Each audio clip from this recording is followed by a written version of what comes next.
ஒத்த மனுஷன் விரல் அசைச்சா தன் மக்களுக்காக குரல் கொடுத்தா மொத்த பேரு உயிர் கொடுக்க தயாரா இருக்கிற அன்யூனிஃபார்ம்டு பெட்டாலியன் தான்.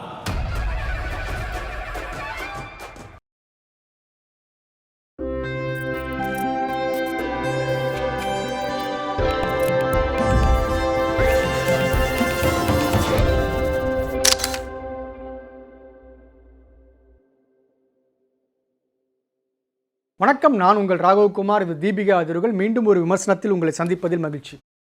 நாம் இப்போ அடுத்து பார்க்க போகிற படம் என்ன அப்படின்னு பார்த்தீங்கன்னா, படையாண்ட மாவீரா அப்படிங்கிற ஒரு படம். இந்த படத்தை வந்து இயக்கி நடிச்சிருக்காரு வா கௌதமன். இவர் வந்து இதுக்கு முன்னாடி சந்தனக்காடு, ஆட்டோ சங்கர் போன்ற தொடர்களை இயக்கியவர். மகிழ்ச்சின்ற ஒரு படமும் இது சில ஆண்டுகளுக்கு முன்னாடி அவர் டைரக்ட் பண்ணியிருக்காரு. உங்களுக்கெல்லாம் பொண்ணுங்களை பார்த்தா அக்கா தங்கச்சியா பார்க்க தோணாதாடா? அப்படி என்னடா, ஒழுங்கா போயிரு. முந்திரி காட்ட சுத்தம் பண்ண வந்திருக்கேன்டா, முடிக்காம திரும்ப மாட்டேன்.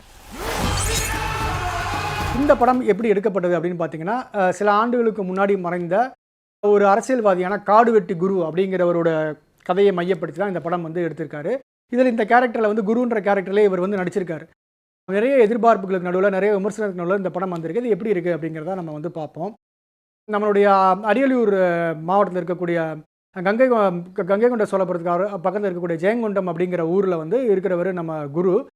அவர் வந்து சமூக செயல்பாடுகள்லாம் செஞ்சுக்கிட்டு இருக்கார். குறிப்பாக அவர் சார்ந்த சமூகத்துக்கும் சேர்ந்து வந்து அவர் நிறைய விஷயங்கள்லாம் பண்ணிக்கிட்டு இருக்கார். அப்படி இருக்கிற ஒரு சுச்சுவேஷன் என்ன பண்ணுறாங்க, அங்கே இருக்கக்கூடிய பெரிய ஒரு அரசியல் கட்சி தலைவர் வந்து நீங்கள் தேர்தலுக்கு வரணும் அப்படிங்கிறாரு. இவர் வந்து தேர்தலில் நின்று ஆண்டிமடம் தொகுதியில் ஜெயிச்சு வர்றார்.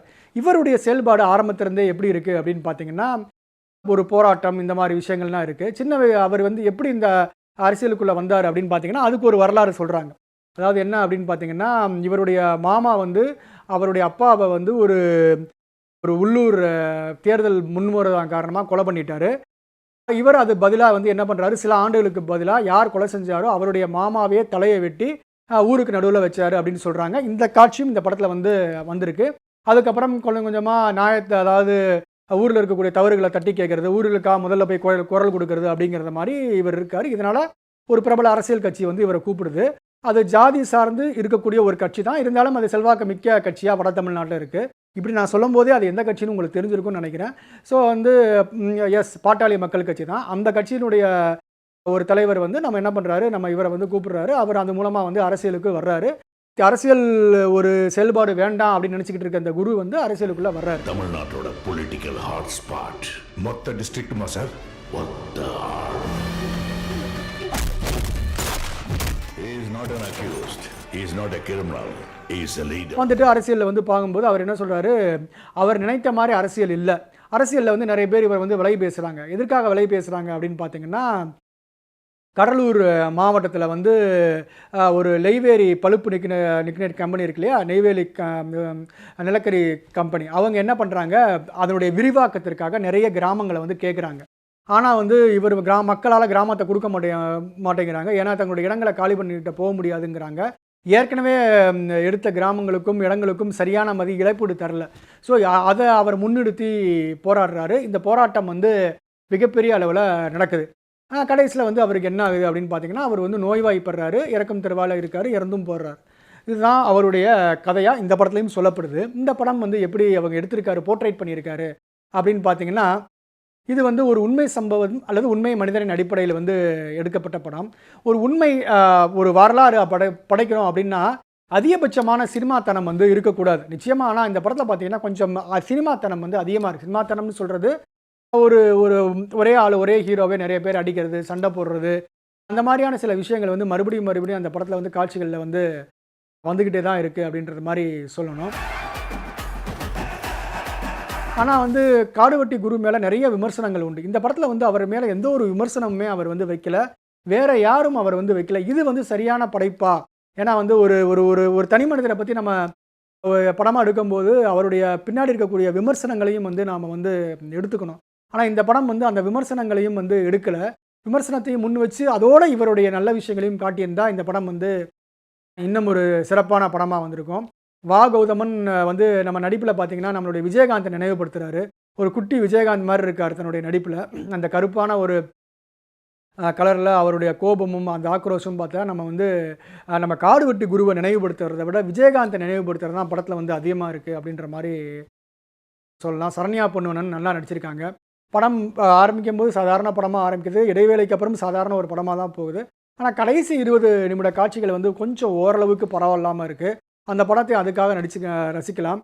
ஜிவி பிரகாஷ் வந்து மியூசிக் போட்டிருக்காரு. அவருடைய இசையில் வந்து வரடியா வரமாட்டியான்ற ஒரு சாங் வந்து ஒரு நாட்டுப்புற பின்னணியில் வந்திருக்கு. அந்த சாங் உண்மையாகவே படத்துக்கு வந்து நல்லா ஒரு ஒரு விஷயமா இருக்குது அப்படிங்கிற மாதிரி ஒரு சொல்லலாம். சில கேள்விகள் எழுது. என்னடா பொண்ணு நிக்குது, இது எங்க கொண்டு போய் நிறுத்த போதோ தெரியல. அவருடைய கடைசி காலங்களில் கிட்டத்தட்ட சொல்ல சொன்னால் அவர் 2018 காடுவெட்டி குரு இறக்குறாரு. 2015-16 வாக்கில் அவர் வந்து காஞ்சிபுரம் மகாபலிபுரம் பகுதியில் வந்து ஒரு பொதுக்கூட்டத்தில் வந்து ஒரு மேடையில் வந்து சில குறிப்பிட்ட சமூகத்தை வந்து அவர் வந்து இழிவாக பேசினார், அந்த தலைவரையும் அவங்க சார்ந்த மக்களையும். அதனால் அன்னைக்கு இருந்த சீஃப் மினிஸ்டர் வந்து என்ன பண்ணாங்க, இவர் மேலே வந்து குண்டர் தடுப்பு சட்டம் போட்டாங்க, அதுக்காக அவர் கைது சட்டப்பட்டாங்க அப்படின்ற ஒரு கருத்து அவர் மீதம் உண்டு. அந்த வீடியோக்கள் இன்றைக்குமே வந்து சமூக வலைதளங்களில் பேசுபொருளாக இருக்குது.